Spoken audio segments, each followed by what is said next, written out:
M.Ed. suggestion 23-25 ব্যাচের first সেমিস্টারের জন্য 2.12 অর্থাৎ আমরা জানি আগামী 19 তারিখ থেকে প্রথম পরীক্ষা শুরু হচ্ছে। তো তোমাদের জন্য পুরো সাজেশন এবং অ্যান্সার রেডি করা হয়েছে। অনেকে গ্রুপে প্যানিক করছিল যে স্যার আমরা সাজেশনে কী পড়বো না পড়বো, তাই তোমাদের জন্য দেওয়া হয়েছে। তো আজকে 2.12 অর্থাৎ হিস্টোরিক্যাল, পলিটিক্যাল এবং ইকোনমিক্যাল যে সাবজেক্ট আছে তার কিছু সাজেশন তোমাদের প্রবাবেল গ্রুপে দেওয়া হলো। গ্রুপ এ থেকে তোমরা জানো দুটো কোয়েশ্চেন করতে হয়, 20 মার্কসে থাকে। তো তোমাদের এখানে 3টে কোয়েশ্চেন দেওয়া হয়েছে। 1 নম্বর কোয়েশ্চেন হলো, আজকের পৃথিবীতে মহাত্মা গান্ধীর শিক্ষা দর্শন ও আদর্শের প্রাসঙ্গিকতা আলোচনা করুন। বাংলার সঙ্গে সঙ্গে তোমাদের ইংলিশের কোয়েশ্চেন দেওয়া হয়েছে, discuss the relevance of Mahatma Gandhi's educational philosophy and ideal in today's world.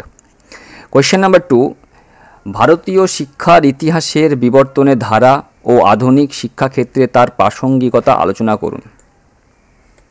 Question number 3, সমসাময়িক ভারতীয় শিক্ষায় রাজনৈতিক সিদ্ধান্তগুলির ভূমিকা আলোচনা করুন।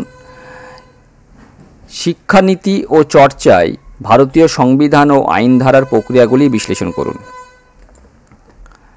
গ্রুপ বি থেকে তোমাদের কোয়েশ্চেন দেওয়া হয়েছে। এখানেও তোমাদের কোয়েশ্চেন থাকে, 4টে করতে হয়। এখানেও তোমাদের কিছু কোয়েশ্চেন দেওয়া হয়েছে।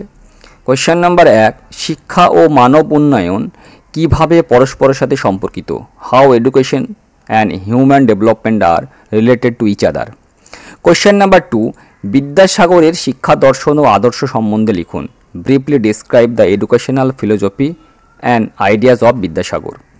কোয়েশ্চেন নাম্বার 3, শিক্ষায় রাইট বেসড অ্যাপ্রোচ বলতে কী বোঝেন এবং শিক্ষায় এই রাইট বেস অ্যাপ্রোচের সঙ্গে শিক্ষার কি সম্পর্ক, এই সম্পর্ক লিখতে বলেছে। What do you mean by right based approach to education? How right base, এটা রাইট হতো, হ্যাঁ রাইট হয়ে গেছে, right based approach related to education. Question number 4, সমকালীন ভারতীয় শিক্ষা ব্যবস্থার প্রধান প্রতিবন্ধকগুলি কী কী? What are the major challenges of contemporary India education system. Question number 5, সংখ্যালঘু ও পিছিয়ে পড়া গোষ্ঠীর শিক্ষার অধিকার আলোচনা করুন। কোয়েশ্চেন নাম্বার 6, শিক্ষায় বিনিয়োগ বলতে কী বোঝেন? যে কোনো দেশের শিক্ষার বিকাশের অর্থনীতি কীভাবে প্রভাবিত করে? সমাজ সংস্কারক হিসাবে রাজা রামমোহন রায়ের ভূমিকা আলোচনা করুন। ডিসকাস দ্য রোল অফ রাজা Rammohan Roy as a social reformer. শিক্ষা ও নয়া উদারনীতির মধ্যে সম্পর্ক বিবৃতি করুন। এই গেল কোয়েশ্চেন বি। এবং কোয়েশ্চেন সিতে তোমাদের দুটো কোয়েশ্চেন থাকে, করতে হয়।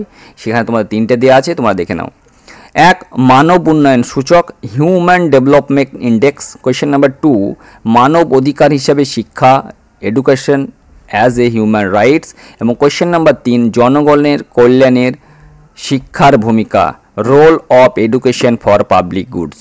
অর্থাৎ তোমাদের প্রত্যেকের কাছে কোয়েশ্চেন এবং এই কোয়েশ্চেন সাজেশনগুলোর উত্তরও টেলিগ্রাম গ্রুপে, এই গ্রুপটা দেওয়া আছে, তোমরা ক্লিক করলে এই গ্রুপে ডাইরেক্ট জয়েন হতে পারো। তো সবাইকে বেস্ট অফ লাক, সুস্থভাবে পরীক্ষা দেবে।